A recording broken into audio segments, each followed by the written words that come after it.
Hi friends, ನಾನಿವತ್ತು cycle ರಿಕ್ಷಾದಲ್ಲಿ ಪಯಣ ಮಾಡ್ತಾ ಇದ್ದೀನಿ. ಏನಕ್ಕಪ್ಪ ನಾನು ಸೈಕಲ್ ರಿಕ್ಷಾ ಪಯಣ ಮಾಡ್ತಾ ಇರೋದು ಅಂತ ನೀವು ಅನ್ಕೊಂಡಿರ್ಬೋದು. ಆಕ್ಚುಲಿ ಈ ತರ ಸೈಕಲ್ ರಿಕ್ಷಾ ಪಯಣ ಎಲ್ಲ ಬಂದ್ಬಿಟ್ಟು ನಮ್ಮ ಬೆಂಗಳೂರು ಕಡೆ ಎಲ್ಲ ಇರೋದಿಲ್ಲ. ಇದೆಲ್ಲ ಬಂದ್ಬಿಟ್ಟು ನಾರ್ತ್ ಸೈಡ್ ಮ್ಯಾಕ್ಸಿಮಮ್ ಇರೋದನ್ನ ನೋಡಿದ್ದೀನಿ ನಾನು. ಇವತ್ತು ನಾನು ಒರಿಸ್ಸಾದಲ್ಲಿ ಇರೋದ್ರಿಂದ ಇಲ್ಲಿ ಮ್ಯಾಕ್ಸಿಮಮ್ ಲೋಕಲ್ ಅಲ್ಲಿ ಓಡಾಡ್ಬೇಕು ಅಂದ್ರೆ ಒಂದು ಆಟೋ ಇರುತ್ತೆ, ಇಲ್ಲಾಂದ್ರೆ ಈ ತರ ಸೈಕಲ್ ರಿಕ್ಷಾ ಇವೆರಡೇ ಕಾಣ್ಬೋದು ನಾವು ಇಲ್ಲೆಲ್ಲ. ಸೊ ಅದಕ್ಕೋಸ್ಕರ ನಾನು ಇವತ್ತು ಒನ್ ಟೈಮು ಸೈಕಲ್ ರಿಕ್ಷಾದಲ್ಲಿ ಎಕ್ಸ್ಪೀರಿಯನ್ಸ್ ಮಾಡೋಣ ಅಂತ ಅಂದ್ಬಿಟ್ಟು ಇವತ್ತು ಸೈಕಲ್ ರಿಕ್ಷಾ ತಗೊಂಡಿದ್ದೀನಿ.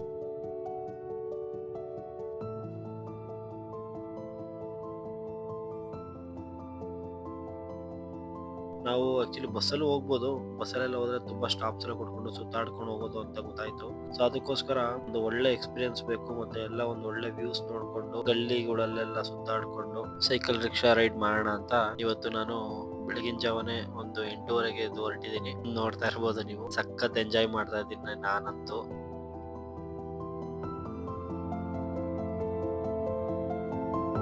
ಹಾಗೆ ಮಾತಾಡ್ತಾ ಮಾತಾಡ್ತಾ ನಾವು ಅಂತಿಮವಾಗಿ ಪೂರಿ ಬೀಚ್ ತಲುಪಿದ್ವಿ.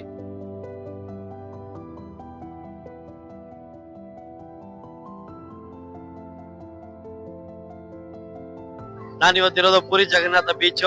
ನೀವು ನೋಡ್ತಾ ಇರ್ಬೋದು, ಪುರಿ ದೇವಸ್ಥಾನದಿಂದ ಕೇವಲ 2 ಕಿಲೋಮೀಟರ್ ದೂರದಲ್ಲಿ ಇರೋದು. ನಾನು ಬರ್ಬೇಕಾದ್ರೆ ಟಾಂಗಾದಲ್ಲಿ ಬಂದೆ, ಯಾಕಂದ್ರೆ ಟಾಂಗಾದಲ್ಲಿ ನಮ್ಮೂರ್ ಸೈಡ್ ಎಲ್ಲ ಎಲ್ಲೂ ಸಿಗೋದಿಲ್ಲ. ನೀವು ನೋಡಿದ್ರೆ ಬರೀ ಆಟೋಗಳು ಬೈಕ್ಗಳು ಅಷ್ಟೇ ಇರುತ್ತೆ. ಇವತ್ತು ಟಾಂಗಾ ಎಕ್ಸ್ಪೀರಿಯನ್ಸ್ ಮಾಡಿದೆ, ತುಂಬಾ ಚೆನ್ನಾಗಿತ್ತು. ಅದೇ ರೀತಿ ಇವತ್ತು ಬೀಚ್ ಬಂದಿದ್ರಿ, ಬೀಚ್ ಅಲ್ಲಿ ಎಲ್ಲ ಚೆನ್ನಾಗಿ ಆಟ ಆಡೋಣ, ಎಂಜಾಯ್ ಮಾಡೋಣ ಅಂತ. ಬಟ್ ಅಲೆಗಳು ನೀವು ನೋಡ್ಬೋದು, ತುಂಬಾ ದೊಡ್ಡ ದೊಡ್ಡ ಅಲೆ. ಯಾಕಂದ್ರೆ ನಮ್ ಸೌತ್ ಸೈಡ್ ಇಷ್ಟಿಷ್ಟು ದೊಡ್ಡ ಅಲೆ ಇರೋದನ್ನ ನೋಡಿಲ್ಲ. ಯಾಕಂದ್ರೆ ನಾನು ತುಂಬಾ ಟ್ರಾವೆಲಿಂಗ್ ಮಾಡ್ತಾ ಇರ್ತೀನಿ, ಶಬರಿಮಲೆ ಹೋಗ್ಬೇಕಾದ್ರೆ ಎಲ್ಲಾ ಬೀಚಸ್ಗೆಲ್ಲ ಹೋಗ್ತಿರ್ತೀನಿ. ಬಟ್ ಇಲ್ಲಿರೋ ಬೀಚ್ ನಾನು ನೋಡ್ತಾ ಇದ್ದೀನಲ್ಲ, ತುಂಬಾ ದೊಡ್ಡ ದೊಡ್ಡ ಅಲೆಗಳು ನಾನು ನೋಡ್ತಾ ಇರೋದು. ತುಂಬಾ ಹುಷಾರಾಗಿ ಆಟ ಆಡ್ಬೇಕು ನೀರಲ್ಲೆಲ್ಲ. ತುಂಬಾ ವೇವ್ಸ್ ಎಲ್ಲ ತುಂಬಾ ದೊಡ್ಡ ದೊಡ್ಡದಾಗಿ ಬರ್ತಾ ಇದೆ. ಸಮುದ್ರದ ಅಲೆಗಳ ಹೈಟ್ ನೀವು ನೋಡ್ಬೋದು, ಈಗ ಎಷ್ಟು ಹೈಟ್ ಬರ್ತಾ ಇದೆ ಅನ್ನೋದನ್ನ ನೀವು ಕಾಣ್ಬೋದು. ತುಂಬಾ ಅಂದ್ರೆ ತುಂಬಾ ಕೇರ್ಫುಲ್ ಆಗಿರ್ಬೇಕು. ಈಗಿನ ಟೈಮ್ಗಳಲ್ಲಿ ನಾವು ತುಂಬಾ ತಮಾಷೆ ಮಾಡೋದಾಗಿರ್ಲಿ, ಮತ್ತೊಂದಾಗಿರ್ಲಿ, ನೀರಲ್ಲೆಲ್ಲ ಆಟ ಆಡೋದೆಲ್ಲ ಸ್ವಲ್ಪ ಅವಾಯ್ಡ್ ಮಾಡ್ಬೇಕಾಗುತ್ತೆ. ಯಾವ್ದೇ ತರ ವಿಡಿಯೋ ಆಗಿರ್ಲಿ, ಇಲ್ಲಾಂದ್ರೆ ಫೋಟೋ ಇಟ್ಕೊಳ್ಳೋದಾಗಿರ್ಲಿ, ಸ್ವಲ್ಪ ಕೇರ್ಫುಲ್ ಆಗಿ ತಗೋಬೇಕು.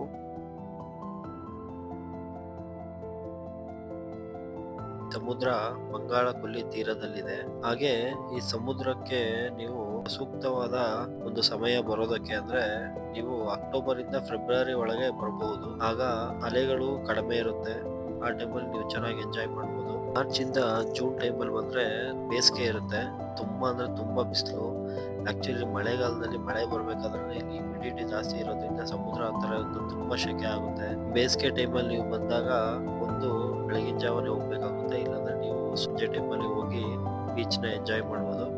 ಆದ್ರೆ ಜುಲೈ ಇಂದ ಸೆಪ್ಟೆಂಬರ್ ಗಂಟ ನೀವು ಆ ಒಂದು ಮಿಡಿಲ್ ಅಲ್ಲಿ ಹೋಗಕ್ ಹೋಗ್ಬಿಡಿ. ಯಾಕಂದ್ರೆ ಅವಾಗ ತುಂಬಾ ಮಳೆಗಾಲ, ಅವಾಗ ತುಂಬಾ ಅಲೆಗಳೆಲ್ಲ ತುಂಬಾ ಎತ್ತರ ಗಂಟ ಬರ್ತಾ ಇರುತ್ತೆ. ಅದು ಸೇಫ್ಟಿ ಇರೋದಿಲ್ಲ ನಮ್ಗೆ. ಹಾಗೆ ಪೂರಿ ಬೀಚ್ ನಲ್ಲೂ ಕೂಡ ಗಂಗಾ ಆರತಿಯನ್ನ ನಡೆಸ್ತಾರೆ.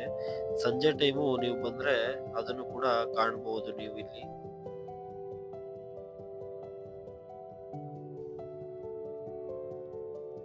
ಫ್ರೆಂಡ್ಸ್, ಒಂಟೆ ರೈಡ್ ಮಾಡ್ಬೇಕು ಅಂತ ಅನ್ಕೊಂಡೆ. ಅವಾಗ ನನ್ನ ತಲೆಯಲ್ಲಿ ಓಡಿದ್ದು ಒಂದು ಏನಂದ್ರೆ, ಯಾವ್ದು ಹೈಟ್ ಆಗಿರೋ ಒಂಟೆ ಇದೆ ಅಂತ ನಾನು ಹುಡುಕ್ತಾ ಇದ್ದೆ.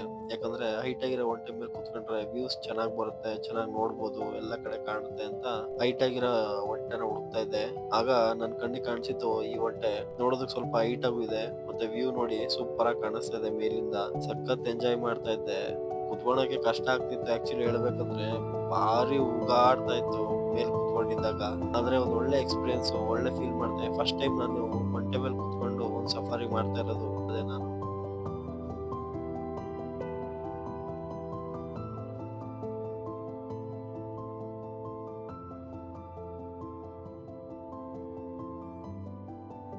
ಫ್ರೆಂಡ್ಸ್, ಇದು ನನ್ನ ಪೂರಿ ಬೀಚ್ ನ ಒಂದು ಪರ್ಸನಲ್ ಎಕ್ಸ್ಪೀರಿಯನ್ಸ್. ನೀವು ಕೂಡ ಪೂರಿ ಜಗನ್ನಾಥ ದೇವಸ್ಥಾನಕ್ಕೆ ನಾನು ಬಂದಾಗ ದಯವಿಟ್ಟು ಮಿಸ್ ಮಾಡ್ದಂಗೆ ಈ ಪೂರಿ ಬೀಚ್ ಗೆ ಬಂದು ಎಂಜಾಯ್ ಮಾಡಿ ಅಂತ ನಾನು ಕೇಳ್ಕೊಂತೀನಿ.